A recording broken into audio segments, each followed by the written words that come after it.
Hey everybody, SoxHeather here, and I am driving. I'm stuck in traffic, so I thought I would talk to you.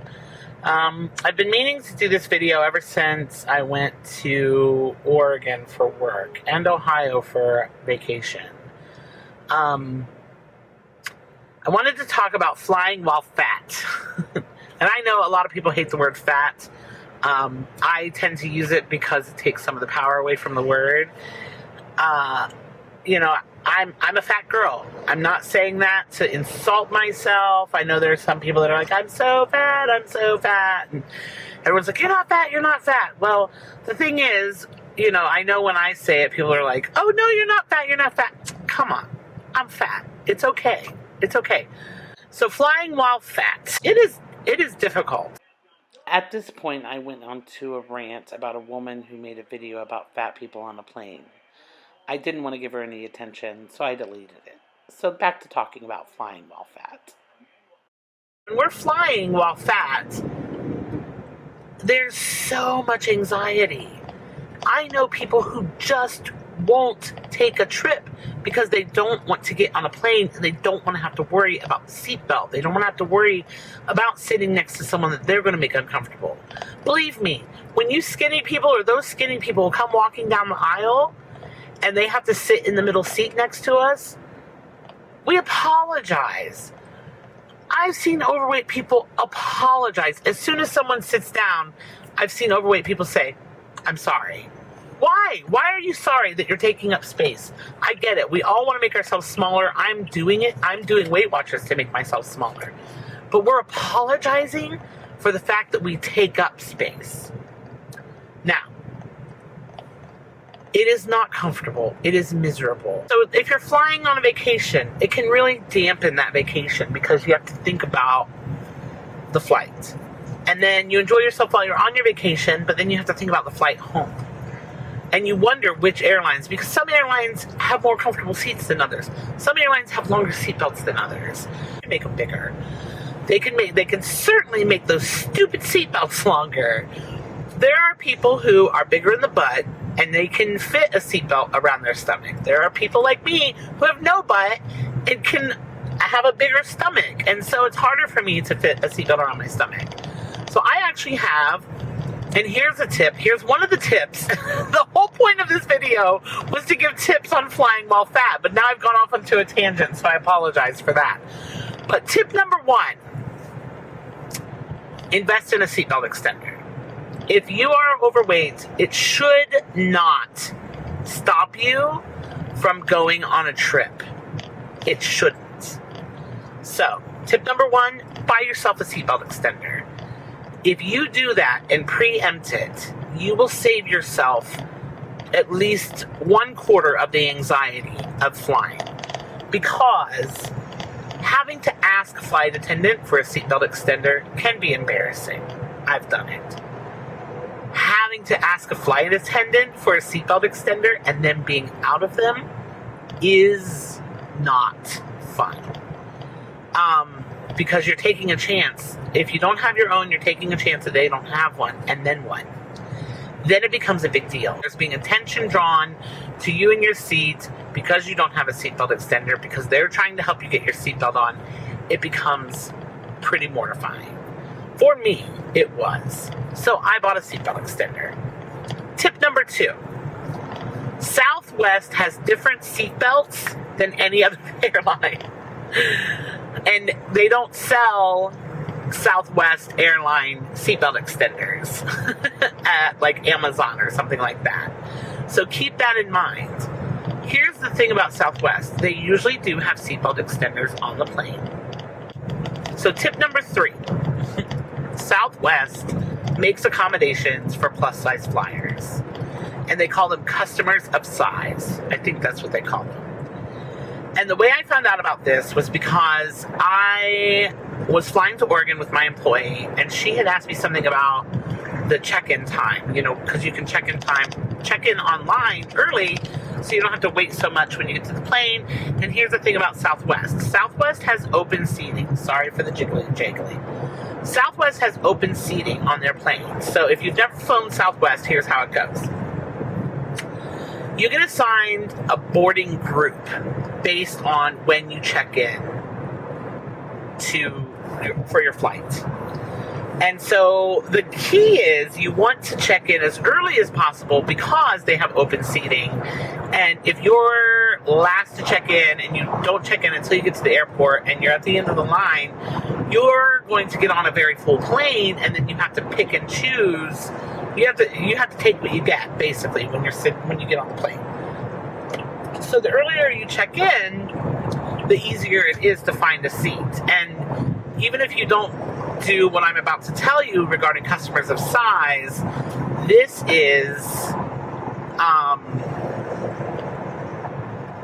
is a great tip.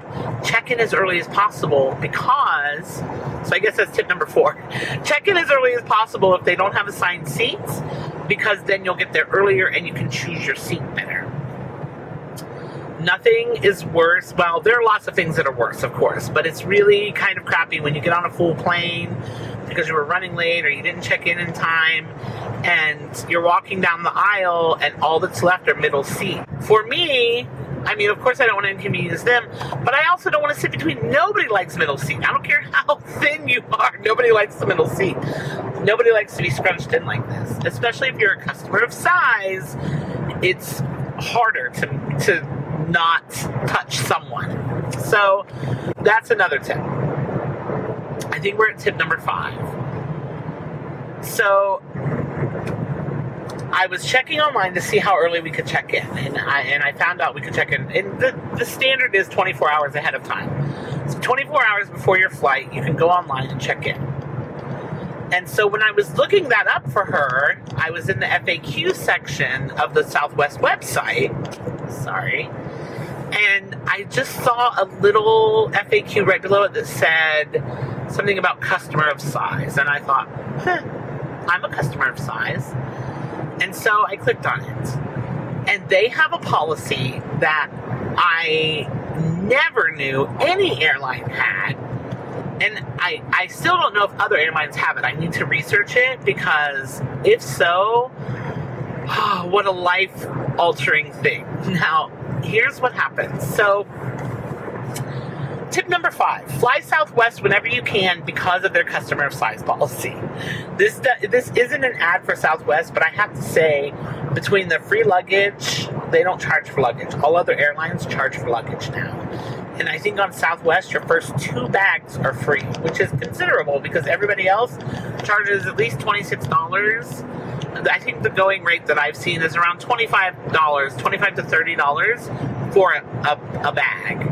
Southwest, the first 2 bags are free. They're not messing around. And they have pretty good prices usually.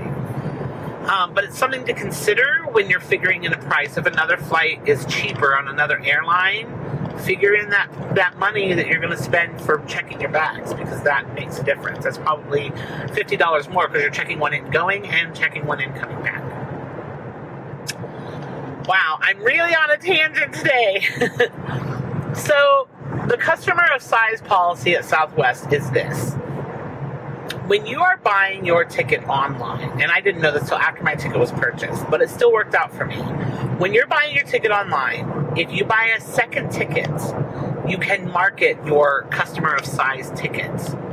And what will happen is, after you take the flight, Southwest will reimburse you for that second ticket. And that way, and what they'll do is they won't give you another ticket. They'll give you a slip that says this seat is reserved. It's very discreet. It doesn't say this seat is reserved because the person sitting next to you is overweight. It doesn't say anything like that. It just says this seat is reserved. If you have a this seat is reserved pass, it also entitles you to board early with families with children and things like that. So you can find a spot and you can put the reserved seat right next to you, and that way you can assure that no one's going to sit next to you. And it's so much more comfortable. And then you can board early, you can get out your seatbelt extension, or you can ask one of the flight attendants for a seatbelt extension, and you don't have to worry about there being 300 people on the plane while you do it. I cannot tell you how much more relaxed I was. Now, here's the other thing. the reason they have you, the reason they suggest that you buy that second ticket just to reserve that seat is to make sure there is an additional seat on the plane. They're actually giving up a spot on the plane to accommodate you, which is amazing, because they could have made, upwards of $500 for that seat. But the reason they have you buy it is just to hold that spot, because otherwise they're going to sell out a plane if they can. Of course, they're here to make money. Now, if you get to the airport and you haven't bought that second seat, not a lot of people can afford to buy 2 seats at one time, even if they are going to be reimbursed afterwards. And of course, I was too late to buy a second seat because I was buying it through, it was purchased through work and everything. But what I did when I got there was I notified the attendant when I checked my bag, and I said, I would like to use your customer size option. Now, I have to say, when she told me when I checked my bag, she said, you have to talk to the person at the gate because we have to see if the flight sells out. And I said, okay. And so I was crossing my fingers and hoping the flight didn't sell out, because what a fantastic feature, yeah? So I get to the gate and I tell the guy I would like to use the customer size feature. And he looks at me and says, well, okay, but you don't look like you need it. And I said, oh, that's very flattering. I said, but I assure you I need it. And I had read on their website that the determining factor was that little bar that they call an armrest that nobody gets to rest their arm on. The little bar on the armrest is a determining factor. If you have a hard time pushing that armrest down, that means you will spill over into someone else's seat. I'm sorry, this is kind of a disturbing topic, but it's the realities of life. If you have a hard time putting that down, or if your stomach or side or whatever is pushing into that bar, that's the determining factor. And so he said, okay, but you don't look like you need it. And I said, that's very flattering, but I can assure you I do, because I know that putting the seat arm down doesn't work for me. I mean, I can do it, but eventually it crawls back up because my body wants to push it out of the way. And I didn't go into all those details, but I just said, that's nice of you, but I can assure you I need it. And he said, okay, and that was it. Now, if I had one complaint about this whole process, it would be that he challenged me on it. Because, and I get it, that maybe they have people that don't necessarily fit the criteria, but still want to have that empty seat next to them. That's a charming option. I would hate to think that people abuse it that much. Wow, we're really falling apart here. I hope I can use some of this footage. I'm hoping I can use all of it. So I wish he hadn't challenged me on it, because you can look at me and see that I'm fat. Why do you gotta, why you gotta mess with me? So once that part was over, he was like, okay, and he was really cool about it. And then he gave it to me, and he's like, go ahead and board when they call for families with children. And I was like, okay, cool. And so I did, and I was able to get my seat, and I was able to put that thing next to me and ensure that I didn't have to look at anyone and have them, I don't like looking at people and have them look at me and think, I don't want to sit next to her. I mean, please, I don't care if they sit next to me, but I know the look on their faces. And this really helped me not give a shit, to be honest with you. Excuse my language. And I actually had one person, it was really funny, because my employee ended up, because she had checked in early, she ended up getting on the plane early enough that she was able to take the seat adjacent. So it was 3 seats, I was at the window, the middle seat was empty, and she was on the aisle, and we were able to do that both flights, and it worked out perfectly. But someone actually did want to sit between us, which I thought was really funny, because there were other empty seats. And someone came up and said, is that seat taken? And I said, oh, I'm sorry, it is. See? And I pointed to the thing, and they moved on. But I was like, huh, there are other seats open. Okay, I'm going to have to find a different camera mounting solution.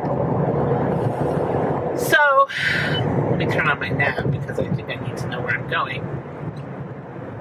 So that's a tip. Fly Southwest when you can if you're worried about your size, because they have a way to accommodate you. Now, I haven't researched it, so I don't know if other airlines do it, but it's worth looking into because I didn't know this existed, and man, was that a good flight to have. I was really happy.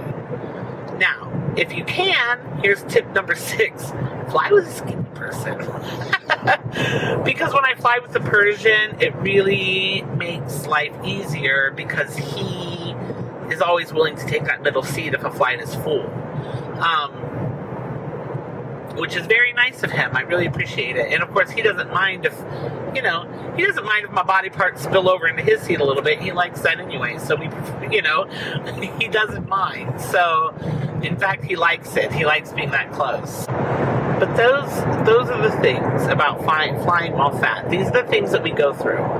So that girl who made that video and was talking about how awful it was for her flying, believe me, the guy that sat next to her saw her reaction. I guarantee you he could feel her contempt. And it was just as, if not more, uncomfortable for him as it was for her. And that's all I have to say about her. I'm so sorry if this is going weird. I bought 2 camera mounts, and I'm using both of them right now to try to keep this thing still. I don't know how people vlog and drive. This is distracting. I'm gonna go. I love you guys. Don't be afraid to fly while fat. There are accommodations that can be made. Live your life. Okay, just keep swimming. Bye.